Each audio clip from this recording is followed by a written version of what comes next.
चलिए आज आज जो है हम क्लास 10th का चैप्टर 2 है, इंग्लिश का chapter 2, Nelson Mandela long walk to freedom, इसके बारे में जो है डिस्कस करेंगे। ये चैप्टर जो है नेल्सन मंडेला की जीवनी पर है। नेल्सन मंडेला के बारे में बताया गया है कि उन्होंने किस प्रकार के संघर्षों का सामना किया और कैसे ब्लैक लोगों को फ्रीडम यानी आज़ादी दिलवाई। ठीक है, so let's start. 10th May dawned bright and clear. 10 मई का जो दिन था वो चमकदार और स्वच्छ था। For the past few days, बीते कुछ दिनों से, I had been pleasantly I had been pleasantly besieged, मैं प्रसन्नतापूर्वक घिरा हुआ था, बाय डिग्निटरीज, गणमान्य लोगों से, एंड वर्ल्ड लीडर्स, और संसार के नेताओं से, हु वर कमिंग, जो आ रहे थे, टू पे दियर रिस्पेक्ट्स, अपना रिस्पेक्ट्स यानी कि अपना सम्मान अदा करने के लिए आ रहे थे, बिफोर द इनॉग्रेशन, उद्घाटन के पूर्व, यानी समारोह जो उद्घाटन होने वाला था, जो राष्ट्रपति का शपथ ग्रहण समारोह होने वाला था, उसके पहले संसार के बड़े बड़े डिग्निटरीज और वर्ल्ड लीडर्स आ रहे थे, उनसे मैं प्रसन्नतापूर्वक घिरा हुआ था। मतलब जो मुझे प्रेसिडेंट बनाया जाना था, उसके पहले भी लोग, बड़े बड़े लीडर्स और बड़े बड़े लोग आ रहे थे, तो उनसे मैं प्रसन्नतापूर्वक घिरा हुआ था। द इनॉग्रेशन, जो इनॉग्रेशन था, would be the largest gathering जो इनॉग्रेशन जो था, would be the largest gathering, ये सबसे बड़ी गैदरिंग थी, यानी सबसे बड़ी भीड़ थी, ईवर ऑफ इंटरनेशनल लीडर्स, यानी कि ईवर का मतलब गैदरिंग, ईवर यानी शायद ही इससे इतनी बड़ी गैदरिंग जो है इससे पहले कभी हुई होगी। सबसे बड़ी गैदरिंग थी ये, ऑफ इंटरनेशनल लीडर्स, अंतर्राष्ट्रीय नेताओं की, on south African soil, south Africa की मिट्टी पर। ठीक, साउथ अफ्रीका की भूमि पर संसार के यानी कि इंटरनेशनल लीडर्स जो थे, बड़े बड़े लीडर्स की सबसे बड़ी गैदरिंग, ये सबसे बड़ी गैदरिंग थी। Ceremonies took place in the lovely sandstone amphitheater formed by the Union buildings in Pretoria. Ceremonies took place, ceremony हुई in the lovely sandstone amphitheater, ये सैंडस्टोन से बने प्यारे मतलब सुंदर सैंडस्टोन से बने एम्पी थिएटर का मतलब होता है ऑडिटोरियम, मतलब जहाँ पर श्रोता लोग बैठ करके किसी की स्पीच वगैरह सुनते हैं, तो उसको बोलते हैं एम्पी थिएटर या auditorium. Form by the union buildings in Pretoria, जो प्रेटोरिया की यूनियन बिल्डिंग में बना जो एम्पी थिएटर था, उस एम्पी थिएटर में वो समारोह हुआ। ठीक है,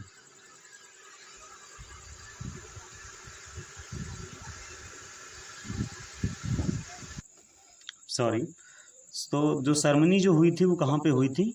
सैंडस्टोन से, प्यारे सैंडस्टोन से बने जो एम्पी थिएटर था ना, जहाँ पर लोग बैठते हैं सुनने के लिए, किसी की स्पीच जो है, स्पीच सुनने के लिए लोग जो बैठते हैं उसको एम्पी थिएटर कहते हैं या फिर ऑडिटोरियम कहते हैं।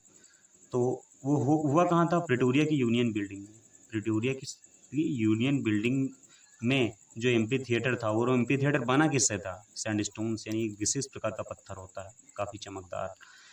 फॉर डिकेड्स, दशकों से, this had been the seat of, for decades यानी दशकों से, this had been the seat, ये सीट रही है, हैड बीन सीट, ये सीट रही है।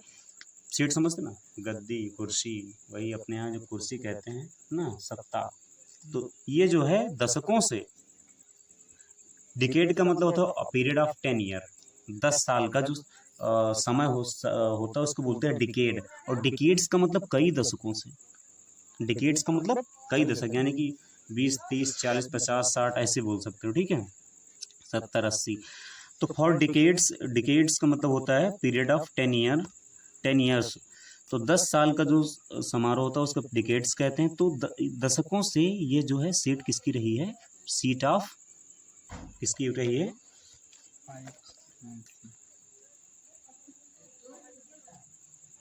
दशकों से ये जो सीट रही है वाइट सुप्रीमेसी। वाइट सुप्रीमेसी का मतलब सफ़ेद लोगों की सत्ता की मतलब कुर्सी रही है। सफ़ेद लोगों की जो है सरकार रही है, सफ़ेद लोगों की बोल सकते हैं, कुर्सी उनके अंडर में रही है।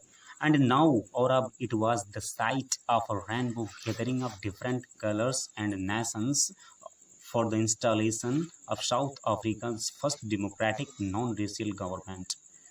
एंड नाउ और अब ये जो होने जा रही साइड का मतलब होता है स्थान होने जा रहा है। अब रेनबो गैदर मतलब विभिन्न प्रकार के, रेनबो का मतलब होता है सतरंगी, सतरंगी भीड़ ऑफ डिफरेंट कलर्स, विभिन्न कलरों की जो सतरंगी भीड़ थी, एंड नेशंस और राष्ट्रों का for the installation of south Africa's first democratic non racial government. यह जो अब होने जा रही है, यह संसार की सबसे बड़ी भीड़, संसार की जो सबसे बड़ी भीड़ है, रेनबो कलर की जो भीड़ है, डिफरेंट कलर की जो रेनबो गैदरिंग है, एंड नेशंस और राष्ट्रों की, कलर्स एंड मतलब डिफरेंट कलर्स और नेशंस की जो गैदरिंग ये हुई है, उसके समक्ष साउथ अफ्रीका की पहली लोकतांत्रिक non racial government. Non racial government का मतलब क्या होता है? एक होता है रेशियल गवर्नमेंट यानी जातीय सरकार, और नॉन रेशियल का मतलब बिना जाति की सरकार। ठीक, तो ये पहली बिना जाति की सरकार बनने वाली जो थी, ये होने जा रही थी अब। ठीक, on the that lovely autumn day, autumn day का मतलब होता है पतझड़ का दिन। On that lovely autumn day, उस प्यारे से पतझड़ के दिन, I was accompanied by my daughter Janani. On that lovely autumn day, उस लवली ऑटम डे मतलब पतझड़ के दिन, आई वॉज accompanied, मैं साथ था, accompany का मतलब होता है साथ देना, और accompanied का मतलब मैं साथ था, बाई माई डॉटर जेनानी, मेरी जो डॉटर जेनानी थी उसके साथ था। ऑन द पोडियम, पोडियम क्या होता है? जहाँ पे वक्ता लोग खड़े होकर के स्पीच देते हैं ना, मंच, तो उस मंच को बोलते हैं पोडियम। तो podium on that on the podium, मंच पर mister de Klerk was first sworn in as second deputy president. On the podium, मंच पर मिस्टर डी क्लर्क जो थे, वॉज फर्स्ट स्वान, उनको पहले स्वान शपथ ग्रहण कराया गया। इन स्वान इन मतलब शपथ ग्रहण कराया गया, उन्होंने सब पहले शपथ ग्रहण किया एज सेकंड डिप्टी प्रेसिडेंट, दूसरे उपराष्ट्रपति। और उसके बाद देन थाबो एम्बेकी, थाबो बेकी बोल सकते हैं इनको, या एम्बेकी बोल दीजिए, Thabo Mbeki was sworn in as first deputy president. और उसके बाद क्या किया गया? थाबो बेकी को प्रथम उपराष्ट्रपति घोषित किया गया। ऐसा हुआ क्या? पहले द्वितीय उपराष्ट्रपति, फिर प्रथम उपराष्ट्रपति, फिर राष्ट्रपति, ऐसे शपथ लेता है, शपथ लिया जाता है वहाँ पे। ठीक है, साउथ अफ्रीका में। तो पहले द्वितीय राष्ट्रपति जो थे, उपराष्ट्रपति, द्वितीय उपराष्ट्रपति, फिर प्रथम उपराष्ट्रपति, और फिर राष्ट्रपति। 2 उपराष्ट्रपति और 1 राष्ट्रपति। तो पहले जो द्वितीय राष्ट्रपति थे वो मिस्टर डी क्लर्क थे, और जो पहले उपराष्ट्रपति थे वो थाबो एम्बेकी थे।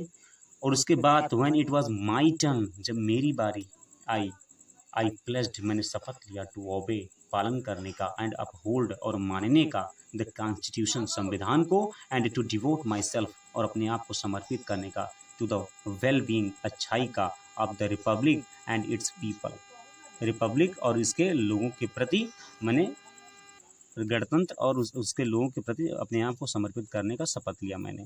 To the assembled guests and the watching world I said, to the assembled guest, जो असेंबल्ड का मतलब एकत्रित हुए अतिथि जो थे, एंड द वॉचिंग वर्ल्ड, और देख रहा संसार, आई सेड, मैंने कहा।